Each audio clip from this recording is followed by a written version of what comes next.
Welcome to another episode of the Tennis Lifestyle Podcast. I'm Gianluca Sola. In this episode, I chat to Marco Panichi. This chat happened straight after the Wimbledon final 2021, which saw Novak Djokovic win his 20th Grand Slam. Marco Panichi, he is an Italian coach and high-level fitness trainer. He is actually currently the fitness trainer of Novak Djokovic. He's been working with him for several years now. He has an incredible amount of experience in this field. He's worked also for many tennis federations and also famous academies, including IMG and Sanchez-Casal. And he's worked with who's who, an extremely long list of professionals, Fabio Fognini, Angelique Kerber, Lina, obviously Novak Djokovic, Kohlschreiber, the list goes on and on, even Ivo Karlovic, which is quite interesting. Anyway, it's a great chat. Listen to it. It was straight after the Wimbledon final, so it's he's got some really interesting insights and news and information on Djokovic as well. I hope you enjoy it. Ciao, ciao.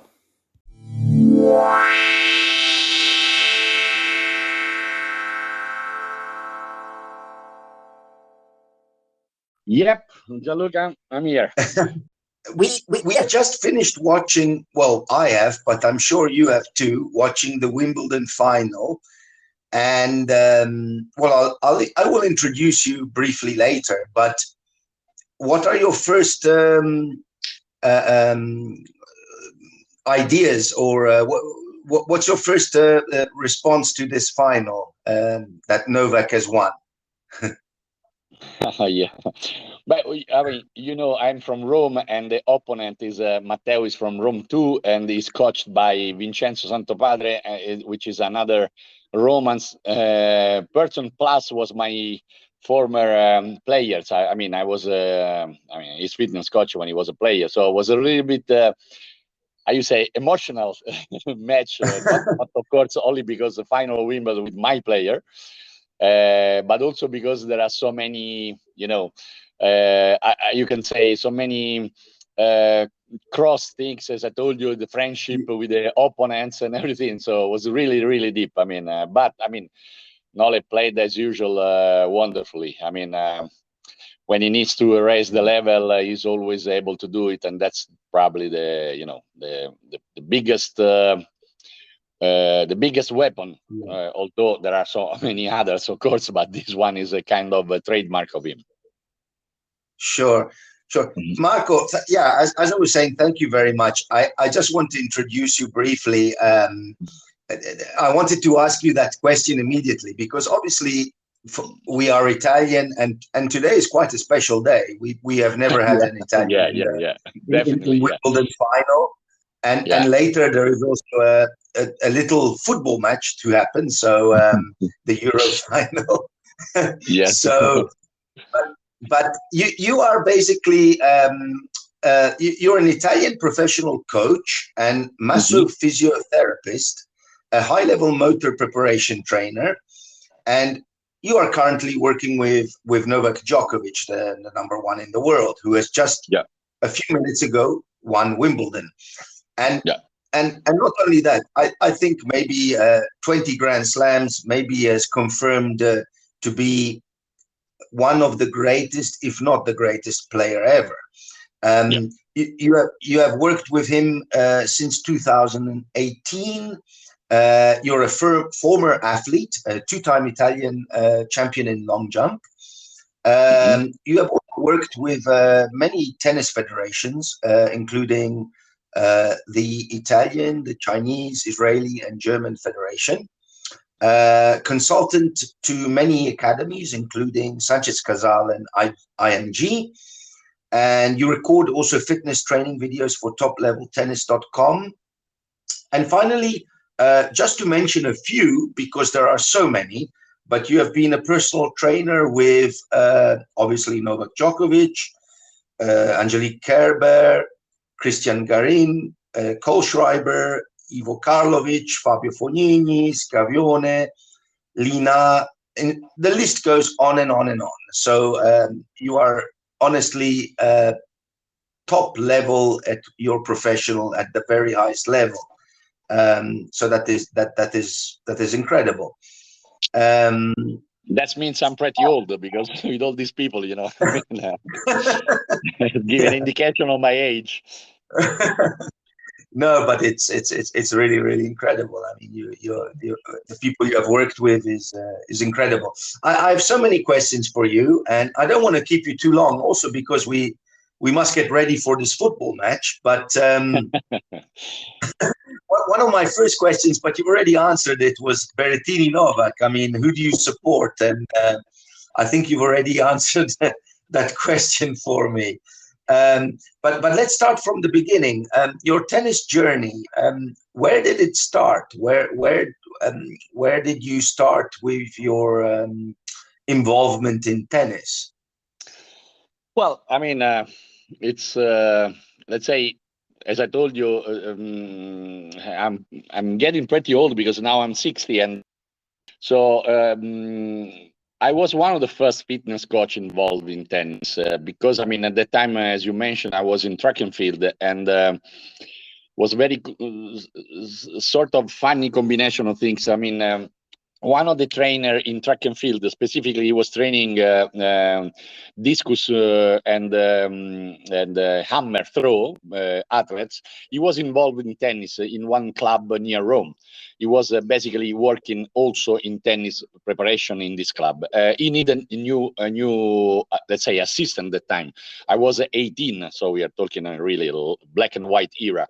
And because he saw me that I was teaching also in my spare time in track and field kids, he said, well, why you don't come to help me with the tennis? And I was always in love with tennis, even though if I never played tennis, of course, but I like the sports. And I said, yeah, why not? I mean, I start like this, because he pushed me to go there. He was also, I mean, he was big man. I was a kind of, you say, it was impossible to say no to him. And I said, okay, I come there. And slowly, I get involved. I was, as I told you, one of the first one. I mean, going back to the time, there was no traveling fitness coach, basically. Actually, not even that much traveling coach, let's say, because, I mean, at that time, tennis player, they go alone to play, then come back to the club, practice, and then start again. So slowly, the coach start to follow, because the calendar was very full calendar that start to, the players have to play much more, and they were not able to come back in the club to train. So first travel, and then of course, because the necessity push also the fitness coach to go around with the player. So I start to travel too, and I was one of the first, as I told you. I remember just that time, me and one Argentinian guy that we were fitness coach, and I started like this, slowly going around. My first tournament was in India. At the time was satellite. We are talking about 80, I don't remember, 86, something like this, 87 or 80, yeah, something like that. And I was totally in love with this sport. So when I stopped to be an athlete, I dedicate full myself in this job. Okay. So you I mean, you were always an athlete, obviously, long jump and etc. But you were never a tennis player. You never played tennis. No. I'm proudly always say that I'm not a tennis coach, and because I think it's important that players recognize you for what you represent. I mean, I don't want to lose my credibility. Say some things that maybe they can doubt a little bit. So they know that I'm a fitness coach, and what I'm saying, it's for the fitness. And then of course we can talk about after a long time, and I have the luck to work with the best coaches in the world. If they ask me something from the biomechanic point of view, I can tell something like this, but I strongly believe in the respect of the roles in the team. Okay. Because the message that have to arrive to the players have to be trustable message. I mean, the player have to know that if they need some things, that is responsible of the technical, the tactical, the fitness, the physio. Then of course the team, we talk each other, and we send the message in only one way to the player. But again, so yeah, everyone has their role. Let's put it that way. Yeah. Yeah. No, I just wanted to say I see also you graduated in sport coaching and psychology at the University NSU in Florida. Yeah. Was that a very nice experience for you? Did you play sports there? Yeah. I mean, I think that again, this is part of my job, even though if it's not the as I told you before, the main, let's say, the main line. But as I study also the massotherapist, because I want to know what is going on. I want to have the full picture what is going on. I want to know how to communicate the best way with my player. That's why the sports psychologist, and this is part of the game. I mean, it's part of the, even though if I'm talking about how to jump, how to run, but then there are so many messages that you have to send to your player. More you know how to deal with these things, more maybe is the message can go clear to the player. So I think it's knowledge that more or less you have to have in order to optimize your information. Okay, yeah. I actually watched this morning your presentation that you did for the Tennis World Conference. You did an hour presentation for the first World Tennis Conference, and it was very fascinating. You start off showing the movement of animals, and anyway, you go on and talk about the balance, especially the importance of balance and so on. And it was a very, very interesting. But what is for my listeners who don't know, you do massophysiotherapy. What is it exactly, massophysiotherapy? No. I'm a fitness coach, and then I study also this. Let's say this branch that is connected with my work, but it's not that it's like a physio, to be a physio. So what's going on, how to deal with eventually with prevention of injury or rehab of injury. So, but it's in a team like in an only team, there are the physio, which are the responsible of the let's say the rehab or the prevention, but of course we work all together in a kind of a concert, so that's the why, I mean. Okay. So massophysiotherapy is just a part of what you bring, what you do. Exactly. Yeah. Okay. Talking about Novak, for many people, he maybe is for tennis the ultimate athlete. His movement, his balance, flexibility are legendary.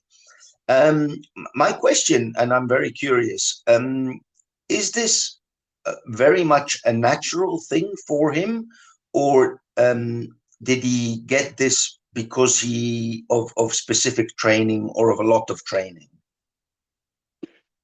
Well, Gianluca, this is a good question. I do say that the genetics, of course, play important role in this case. I mean, when we talk about all these champions in all the sports, they have genetically they are a little bit genetically modified compared the other rest of the humans, in one way. I think the most right things to do is to we as a, let's say me as a fitness coach or tennis coach, whoever is working with athletes, to sue as a tailor the perfect suit on top of the player. So you have to understand, for example, specifically talking about my job, which kind of body, which kind of weapons, physically talking, the player has, and you have to develop the plan, the program, around their natural characteristics. So coming back to your question, Nole is that kind of player, and I don't want to change his nature. We do everything connected with this, let's say, characteristic, and we try to implement his natural power. I mean, in this case, flexibility, the capacity to run almost forever, and to recover very fast, and be very elastic and explosive in the same way. That's, I think, the job that people around the athlete have to do. So to study exactly which one is the again, the characteristic of your player, and to be a good tailor, to suit the perfect dress on top of him.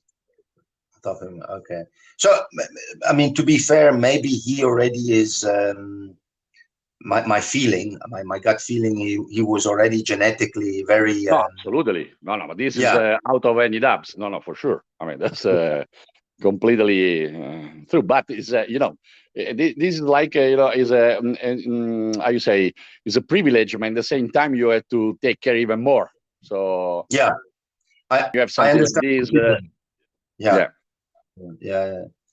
It's even maybe more difficult because you have to. I understand what you mean. Make it even. You don't have to waste this this genetic talent. So you have to work, on it, and at the same time to, how you say, make even better, and base all your plan without. I don't want to say lose, but I mean to, how you say, in one improve. word. Exactly. The genetic heritage, let's say. What is obviously you work with Novak, and that is fascinating. Do you have a typical daily exercise program that you give to him? Is there something he does daily, or does it change all the time? Well, Gianluca, this is, it's very complex, because, I mean, it depends. There are so many variability. I mean, it depends the part of the season. It depends which kind of tennis in particular, if you are playing on grass, or you are playing on clay, how far you are from the competition, how many tournaments in a row you have to do, sometimes jet lag because you are jumping from one place to the other. I would say that there are no always same exercise, especially with a person like him, that he really likes to be motivated in different ways. I mean, I always try with him to give him something new. It's like a new challenge every day. This big guy that already so many years that are practicing, and they have to find always motivation because they want everything. They are basically, how to stimulate their motivation. I mean, in this case with Nole, I prefer, on top of this all the variability that I told you, I mean, the fact that to him I try to give always something new to make him interested, to make more, because he likes to challenge everything. So this is kind of to find motivation for him. Okay. I kind of understand, because I mean, even in the very small world of tennis, let's call it that way, even when you're training or playing with juniors or so on, it is very difficult to make exercise interesting or fun. I find that very challenging. So is that the same when you have to work with top ATP or WTA players? Do you think that is the same?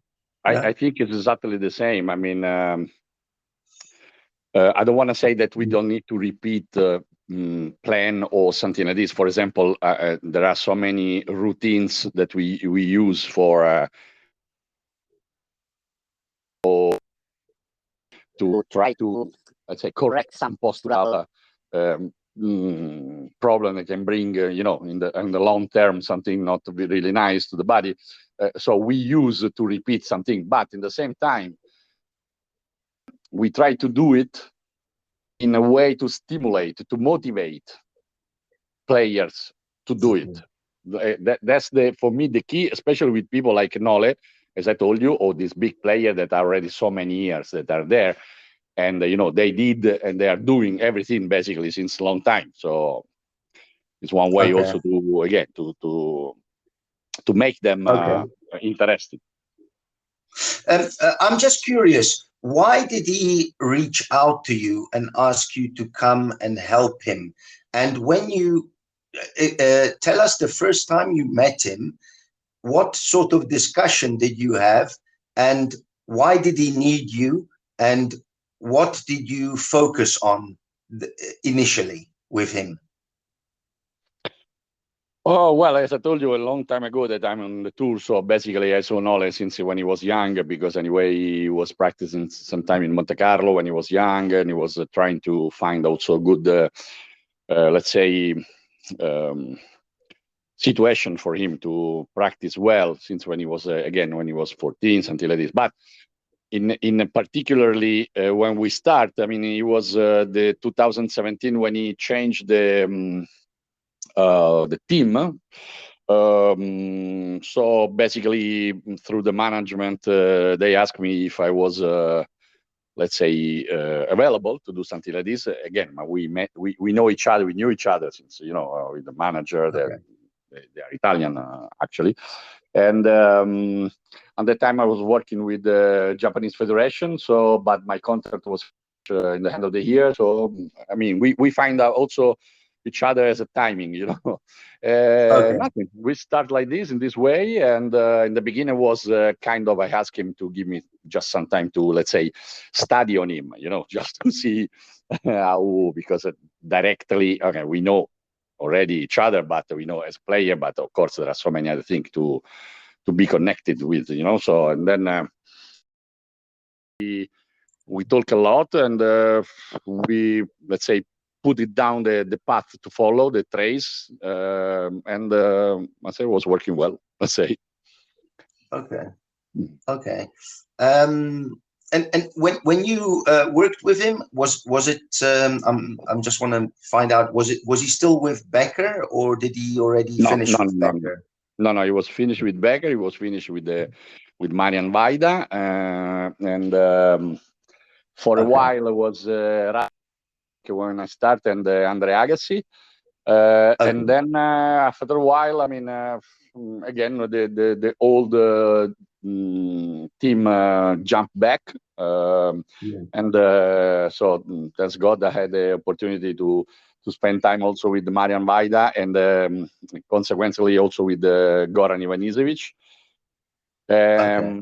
So it was wonderful. Okay.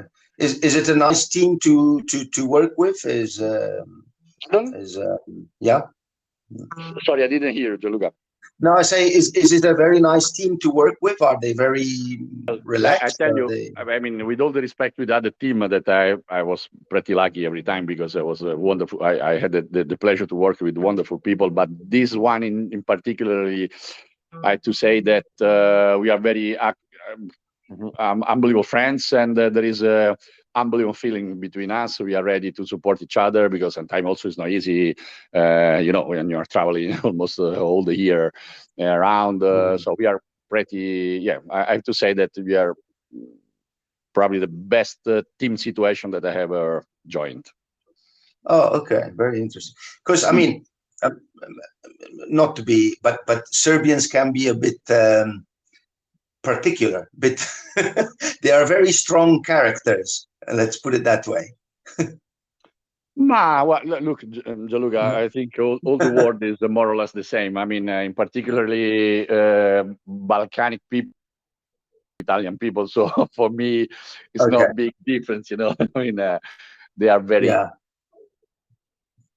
very open. They are very passionate. I mean, and say that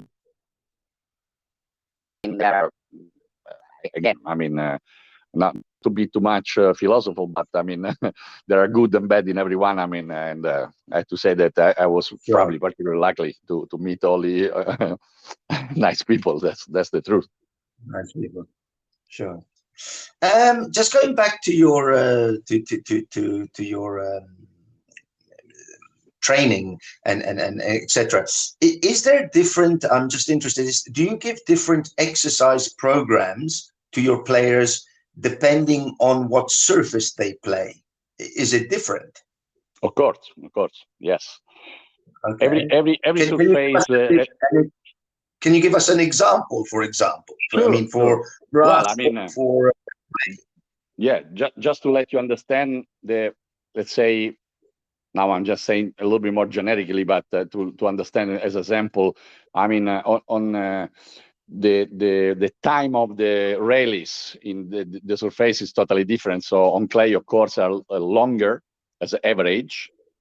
And slowly we go on the hard, and then we go on again on grass, which is the shorter. So this is already from the metabolic point of view, and it's a huge difference. So just to be, I mean, I'm just talking a little bit more generically to let understand. On clay, you have to be ready to play longer, to run longer, to hit the ball longer, which means most of the time with clay, especially if, with the humidity, the ball can become a little bit heavier. So there is a combination that maybe on grass is not like that. Let's say the metabolic request, for example, on grass, you have to be very, very fast, very explosive in 2 or 3 shots. That's the average. So it changed completely the metabolic effort. But not only that, I mean, you have to be much more reactive. For example, on grass, for example, compare hard court.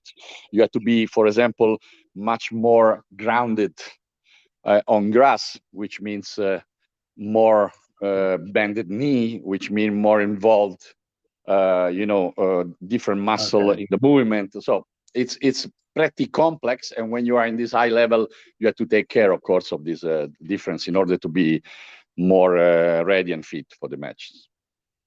Okay.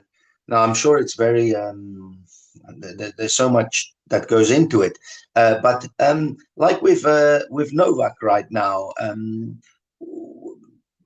how often do you meet with him and train with him? How many hours a day does he do, or per week, for example? But again, this depends from the period of the time, how far we are from the tournament and everything. But let's say average, we train every day. And of course, when there are some long ride, like for example, 2 weeks Grand Slam, he will take absolutely days off because he need to regenerate, to get out from the stress, also mentally. But normally, let's say when you work every day, we do at least between 2 or 3 hours of tennis, 1 hour and a half, 2 hours, plus all the other work, for example, with the physio. So sometimes it's all combined. I work on court physically while he's playing tennis, or the physio is working with me in the gym. So, but it's pretty busy time, So in the period that we are a little bit more far from could be, for example, pre-season, the volume of the work is a little bit higher. So probably 4 hours in the morning and another. So we double it. Okay. Oh wow. Okay. Okay, that's quite a lot. Because I was always I've always been very interested. To put it very simply, tennis, you can say there is the technical aspect, the physical aspect, and the mental aspect. But I don't know. You are obviously a lot more expert than me, but it seems to me that the more you become better at tennis, the more you become professional and you become a top player. Sort of you take maybe at the beginning of your as a child, as a junior, technical is important, then physical, and then mental.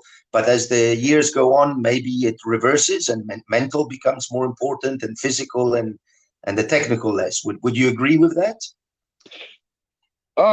Look, Gianluca, also this is a very complex argument. It's very clever question you made. I mean, again, we need to see what kind of a person we have in front of us. So we need to train. I think it's not really. I mean, we need to think about the athlete as a complete unit, which is mentally, physically, and tactically, technically. All these things are connected. We cannot separate it. So when physically, for sure, there is a huge effort also mentally, and vice versa. And on court, when you had to learn how to, I don't know, play cross down the line. So also there is all connected. That's why we cannot separate the things, because on court nothing is separate. It's all involved. The mind can trick your technique, like the mind can trick your physically, and vice versa. If you are not ready physically, you are weak also mentally. This is the message we need to send to people. I mean, you can be the fastest man in the world or the most, and then you can lose again in the match. Vice versa, you can be unbelievable, I don't know, chess player, mentally like the biggest, warrior mentally in the world, and then you miss maybe the speed, or you miss the techniques, something like that. Everything have to be trained in the same way, in the same time. So that's why the load, the volume and the load that you put on the player is not only physical, it's not only mentally. So you have to take care of this when you work with somebody. It's all connected. Yeah. No, it's very complex. No, it's I understand.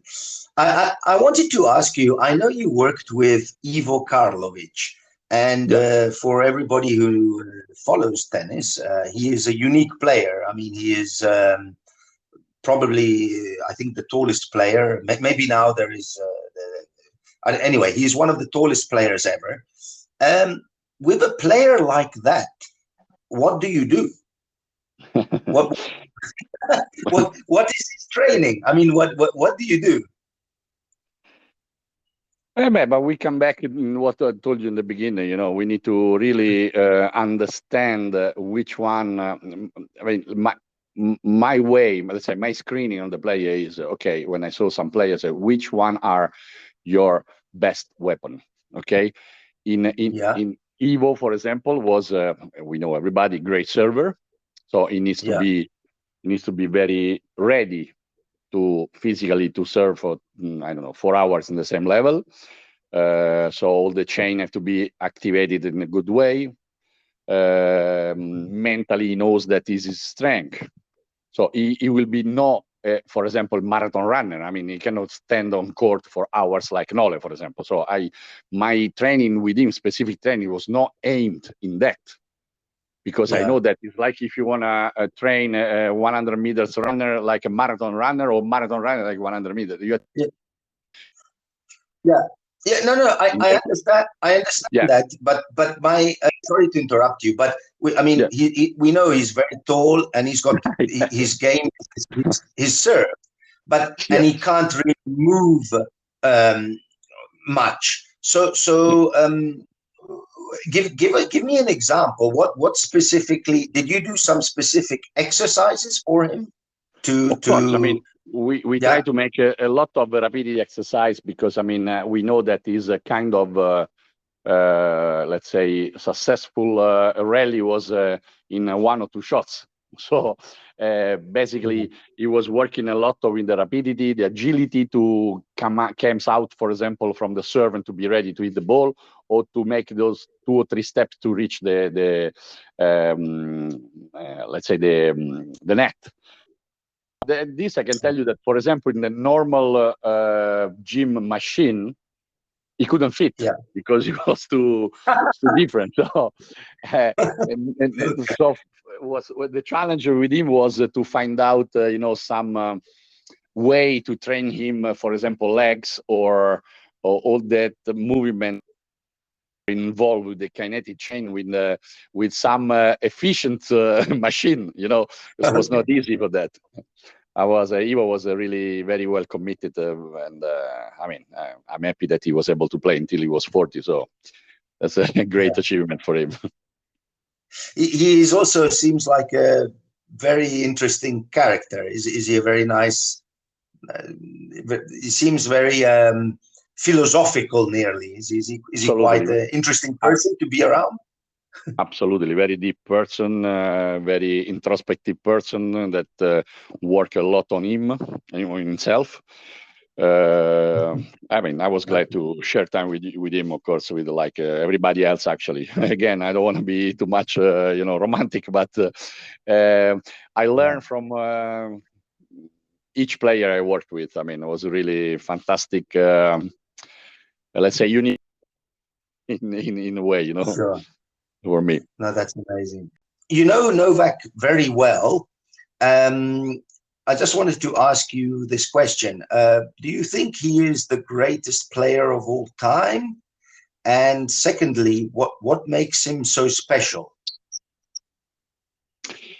Yes, definitely. I think he's the best player in the world. I mean, I had not the pleasure to work with, I don't know, with Roger or Rafa, but I know very well them. I'm tell you that he's maybe the more complete players in all the aspects. Persons come from Mars, of course. I mean, they are not almost human, but Nole is a little bit,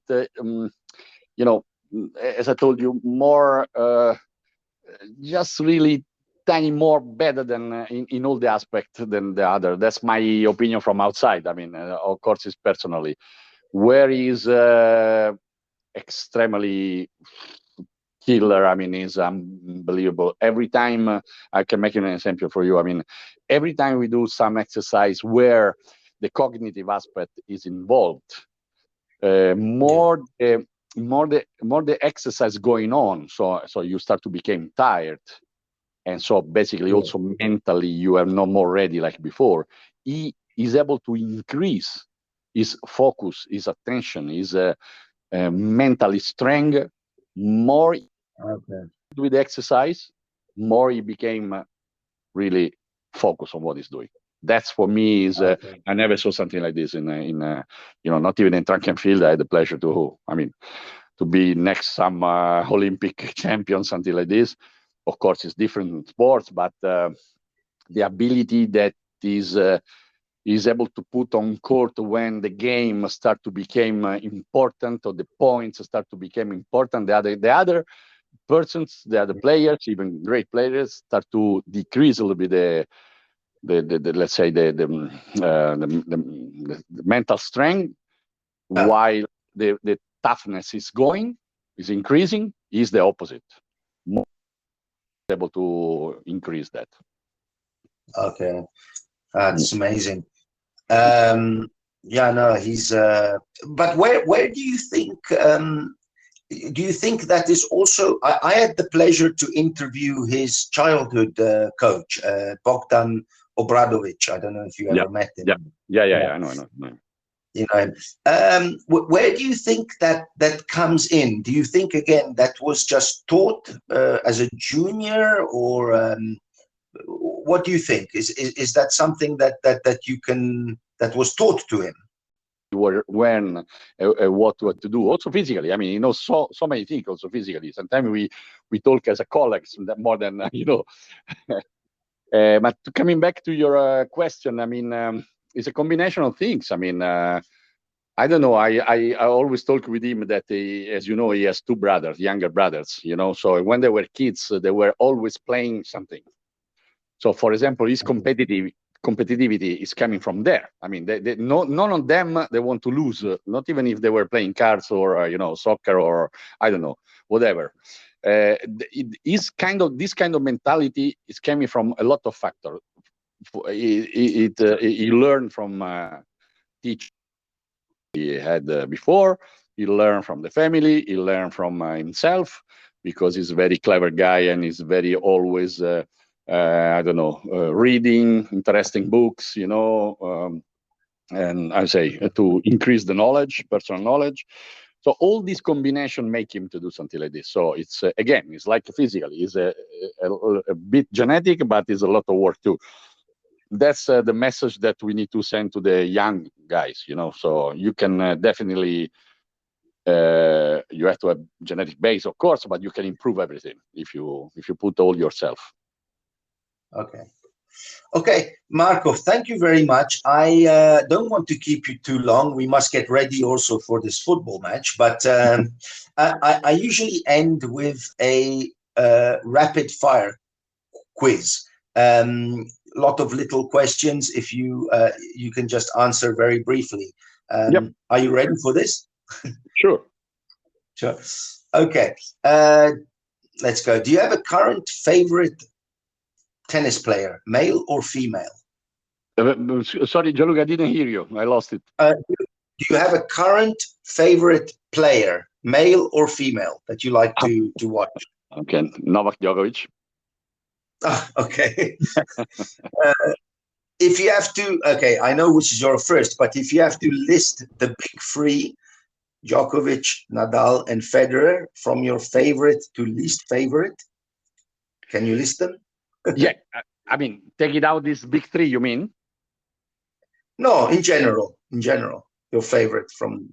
Well, no, I mean, listen, this looks like how you say, diplomatic answer, but I like I like the sport in general. So whoever is able to do something special, I love to watch. Okay, no, that's fine. What's the favorite surface? What surface do you enjoy the most? Well, I have to say that Wimbledon has particular, how you say, fashion. I mean, because the tradition I like so much, and when you are kids, probably something that stays in your mind when you see this wooden, pole that hold the net. I have to say, yeah, grass probably. Grass. And your favorite tournament in the world? Wimbledon? Wimbledon, of course, yes.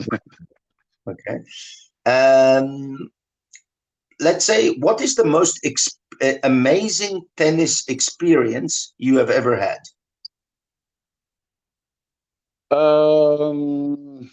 Well, again, these Grand Slams, victories or whoever. But I have to say that probably to watch live wheelchair tennis make me so emotional. That was one of the greatest experiences. Yes. Oh, okay. Wow, that's very interesting. I think South Africa has. I haven't checked, but I think they have a finalist in the wheelchair. Yeah. True.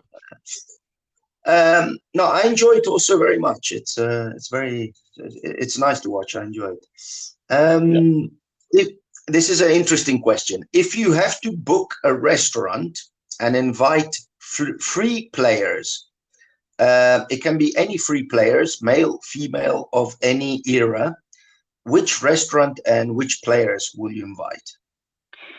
Well, this is a kind of, easy question. I mean, which kind of restaurant? I mean, I don't want to be too much, Italian, but even though if I like all the foods in the world, and I was lucky to travel a lot and to taste everything, but of course, some good Italian restaurant for sure. And I would like to, spend time, for example, with Borg, because it was my idol when I was kids, of course, and to understand how was the tennis that time, because sometimes we say that, when we see these old matches, for example, that looks like they go slow. I'm not pretty sure of that, I mean, compare now, I'm saying. And I would like to ask them how was the level and how was compared today, what they think. That will be very interesting discussion with them. Okay, so you have Borg, but you have to invite another two people, male or female. 2 people. Okay, so I would like to invite John Creek from South Africa, because he was one of the fastest player ever, and me that coming from this sector, and physically, I mean, I was always looking him running like a rocket, and and I would like to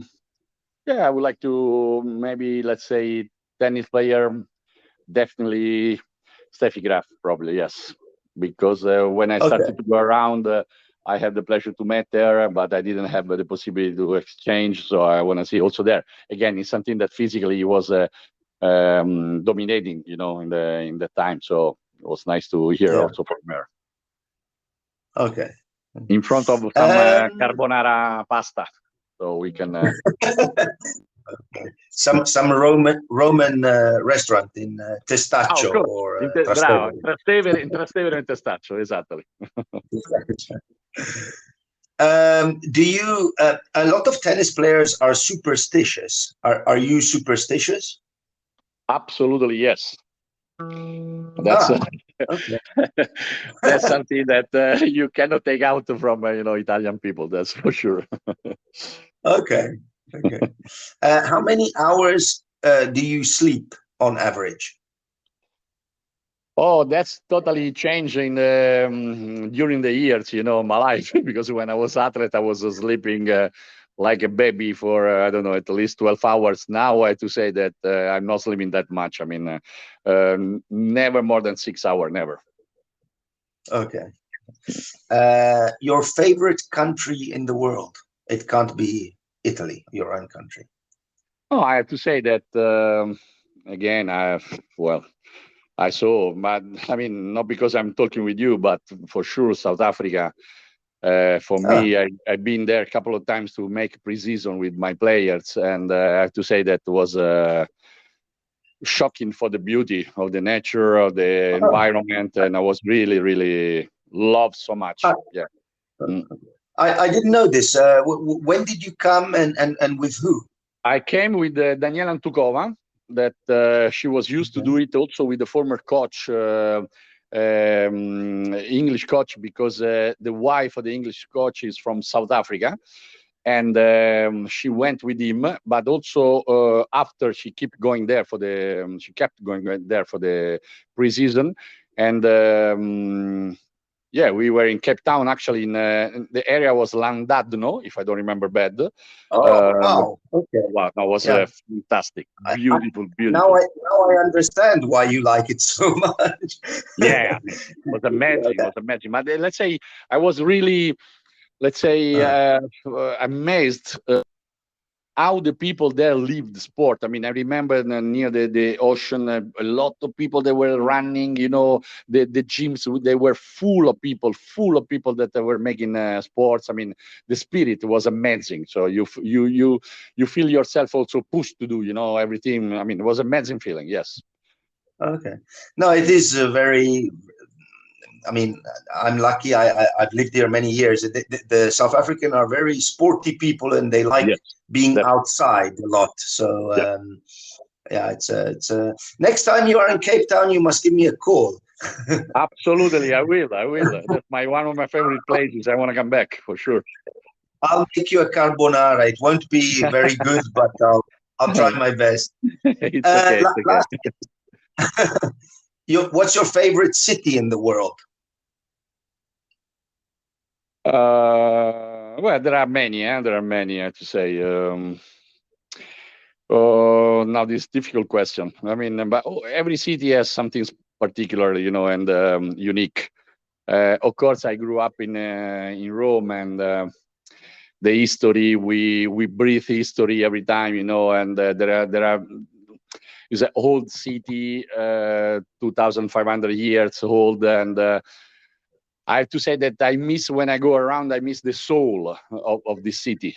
But of course, when you go to Paris, to London, there are so many places amazing, not in the big city. And but in the same time, when I miss too long to be home, I felt it a little bit, Okay. I would say Rome, of course, but this is the roots. I think is the same for everybody.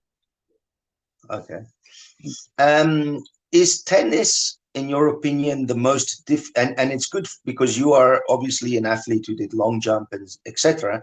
Is tennis the most difficult sport in the world, in your opinion? Yeah.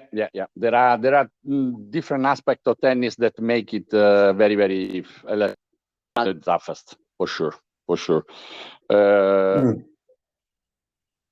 Yeah, the fact that it's very mentally violent sport. You don't have contact, so you have to take your whole responsibility always by yourself. And the fact, for example, that there is no time limit. Tennis match could be forever. This is another, not only I'm saying from as a effort, physical effort, but also again, all together with mentally, you go inside, you can play forever. And yes, you are totally alone there. You have to deal with yourself a lot. That's why I always said we need to, as a just pass me the board, as a people that around the player, we should be also kind of educator, not only trainer. I mean, we need to try to make them complete as a person, because better person then can succeed on court in this kind of sport. Okay. I'll give you a shot in tennis, and you just tell me the first thing you can think of, or the best player you can think of, male or female. So let's start with the serve. Mm-hmm. Serve nowadays, or whoever? It can be whenever. Listen, today, I can tell you now. For me, Shapovalov is one of the toughest servers. Not even maybe the strongest. Matteo can serve unbelievable. Raonic, we know all these big players, but Shapovalov is amazing. I mean, it's very tough to read. And also talking with my player, he confirmed that. Oh, really? Is this Djokovic that said it was very difficult? Yeah. We talk about that, and we remember last year we played the final in Parigi-Bercy against him, but it was really tough because it was impossible to read. I mean, I was behind in the first line. I was trying to figure out where he was serving. Like if I was on court, I mean, impossible. And then also Nole, of course, told me this. Okay, really? Wow. Okay. Return of serve. But I think I know what you're going to say here. Yes, exactly. Jump to the next. You can jump to the next. Forehand. Yeah. Well, Novak, of course. Yeah. Novak, of course. Yeah. Yeah. Forehand. Forehand is a good question. Gianluca, I cannot hear you anymore. No, I'm saying forehand. Forehand? Yeah. Do you know? Yeah. I don't know. I think Gonzalez. Okay. Backhand. Backhand. I can tell you backhand down the line, Nole. Yes. Nalbandian. Also. Okay. Yeah. Oh, yeah, that's a good one. Volley. Pat Rafter. Okay. Drop shot. Well, now we go too much specific, for me. I mean, let's say drop shot. How about Musetti? I have to say that, yeah, Musetti, Marco Cecchinato. I have to say the Italian, also Matteo Berrettini. The Italian has a good tradition drop shot. I mean, we like movement. Maybe here we have to skip this one as well. Skip. Don't make me repeat. No, this one I'm interested in. Mental toughness. Well, I mean, Murray, Rafa, Roger, of course. I mean, I don't want to say again Nole, but we know that he's one of the top. Okay. Yeah, I would say this guy. Yeah. These guys. Touch, feel. Well, there are so many. And again, so when we talk about the technically, I mean, the French players are very, very good. All of them, they're very good tradition.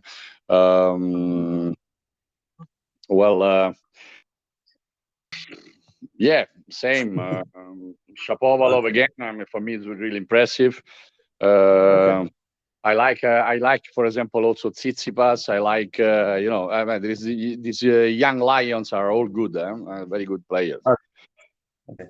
And last one, presence, aura. What do you mean? Like, presence, like when you are in a locker room and when people see you. Sort of personality, presence, yeah. Well, again, we come back in the previous question. The players in general, they are very, again, they have to work on themselves. They have to be very centered person in order to succeed. When you are a centered person, you have personality. Even though if you are somebody that speaks a lot, like, for example, Nole, or you are very silent, for example, like a Goran. even easier to say 2 words in a week. But anyway, he has personality too. Sometimes it's enough that just how he looks and things. I mean, I have to say that a lot of players are very great personality, because standing in front of full stadium, faces, final of this huge tournament, you had to have something special. If you don't have this awareness of yourself, you cannot be a successful player. Okay, Marco, last question, and then I finished. But I'd like to say thanks a lot. I really enjoyed talking to you, and you were very kind to speak in such a busy day. Ask yourself a question and answer it. Yes, very easy. Sometimes people, till what time you wanna, keep going around the world with the baggage in your hands? I would say this is a question that I make myself, and my answer is definitely since the power to do it, because I really love and I miss the competition. I miss to be there to try to find out and to try to help with something in the player. So that's my answer. Yeah. Okay, so you're not going to stop soon. You're gonna keep on going. No, if still some players are gonna give me credit, that I will keep going forever. Yes. Okay, so you really love. That's fantastic to hear. So you obviously really enjoy what you are doing. But look, it was a pleasure speaking to you. I think pleasure. You are obviously a legend in your field. You have obviously worked at the highest level in fitness, in everything with tennis. So it was great to hear your opinions, and thank you again for your time. And don't forget, if you're in Cape Town, give me a call. I will do it for sure, Gianluca. Thank you so much. It was my big pleasure. Okay, and Forza Italia. Sì, andiamo, forza.